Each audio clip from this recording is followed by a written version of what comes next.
Praise lord friends, ఈరోజు మరి video ఏంటంటే కీబోర్డ్ ప్లేయర్స్కి సంబంధించిన ఒక 5 టిప్స్ నేను మీకు షేర్ చేయాలనుకుంటున్నాను.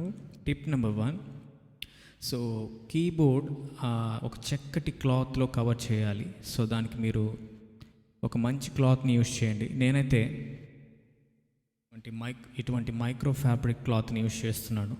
సో మీరు ప్లేయింగ్ కంప్లీట్ అయిపోతే ఈ క్లాత్ ద్వారా కవర్ చేసేసేయండి. సో ఆఫ్టర్ దట్ ఒక మంచి బ్యాగ్ని మీరు యూజ్ చేయాలి. సో బ్యాగ్ ఎందుకు, క్లాత్ ఎందుకు చెప్తున్నానంటే, సో డస్ట్ నుంచి లేదా చిన్న చిన్న ఇన్సెక్ట్స్ నుంచి ప్రొటెక్ట్ చేస్తుంది కాబట్టి. So bag at the same time మంచి క్లాత్ని కూడా మీరు యూజ్ చేయండి. ఆన్లైన్స్లో కవర్స్ అనేది వస్తుంటాయి, దాన్ని యూజ్ చేయకండి.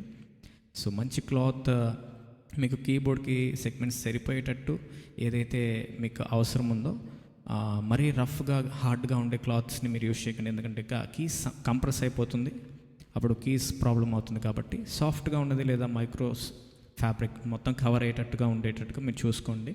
సెకండ్ థింగ్ ఏమంటే, ఒక మంచి బ్రష్ని మీరు యూజ్ చేయండి. సో ఇటువంటి బ్రష్ మీకు అందరికీ అవైలబుల్గా ఉంటుంది. సో సూపర్ మార్కెట్స్లో కానీ పెయింట్ షాప్స్లో కానీ మీకు అవైలబుల్గా ఉంటుంది. మ్యాక్సిమం 10 to 30 రూపీస్ లేదా 50 రూపీస్ లోపు. క్వాలిటీని బట్టి మంచిగా తీసుకోండి. మళ్ళీ ఇది హార్డ్గా ఉండి రఫ్గా ఉండి కీస్ని మీరు క్లీన్ చేసేటప్పుడు కానీ అది స్క్రాచెస్ కాకుండా చూసుకోండి. సాఫ్ట్గా ఉండాలి, క్లీన్ చేసే బ్రష్ని తీసుకోండి. సో మీరు ఈ బటన్స్ దగ్గర కానీ ఈ కీస్ దగ్గర కానీ క్లీన్గా మీరు క్లీన్ చేసుకుంటే, సో ఆ డస్ట్ లేకుండా, ఆ డస్ట్ లోపలికి వెళ్ళి మదర్ బోర్డ్ని కానీ ప్రాబ్లం చేయకుండా ఉండడానికి ఇటువంటి డస్ట్ క్లీనర్ని యూజ్ చేయండి. థర్డ్ వన్ ఏమంటే, నెయిల్స్ని ప్రాపర్గా మీరు కట్ చేసుకోవాల్సి ఉంటుంది. సో కీబోర్డ్ ప్లేయర్స్ కానీ పియానో ప్లేయర్స్ కానీ కూడా చక్కటిగా మీరు నెయిల్స్ని కట్ చేసుకుంటే ప్లే చేసేటప్పుడు మీకు కన్వీనియంట్గా ఉంటుంది, మళ్ళీ స్క్రాచెస్ కాకుండా ఉంటుంది. సో థర్డ్ థింగ్, నెయిల్స్ని ప్రాపర్గా కట్ చేసుకోవాలి. ఫోర్త్ వన్, అడాప్టర్ మీరు మంచిగా మెయింటైన్ చేయాలి. ఎందుకంటే ఒక కీబోర్డ్ ఆన్ కావాలంటే బ్యాటరీ సెల్స్ లేదా అడాప్టర్ ద్వారా యూజ్ అవుతుంది. అడాప్టర్లో ఉన్న డెప్త్ ఎఫెక్ట్ బ్యాటరీ సెల్స్లో రావు. కాబట్టి మీరు అడాప్టర్ని చాలా బాగా భద్రంగా యూజ్ చేయాలి. నేనైతే అడాప్టర్ వర్క్ అయిపోయిన తర్వాత ఇటువంటి పౌచ్ని యూజ్ చేస్తున్నాను. సో నా వర్క్ అయిపోతే ఈ అడాప్టర్లో అన్నీ కూడా నా ఓటీజీస్ కానీ పెన్ డ్రైవ్స్ కానీ కీబోర్డ్కి సంబంధించిన చిన్న చిన్న థింగ్స్ అన్నీ కూడా నేను దీంతో క్యారీ చేస్తున్నాను.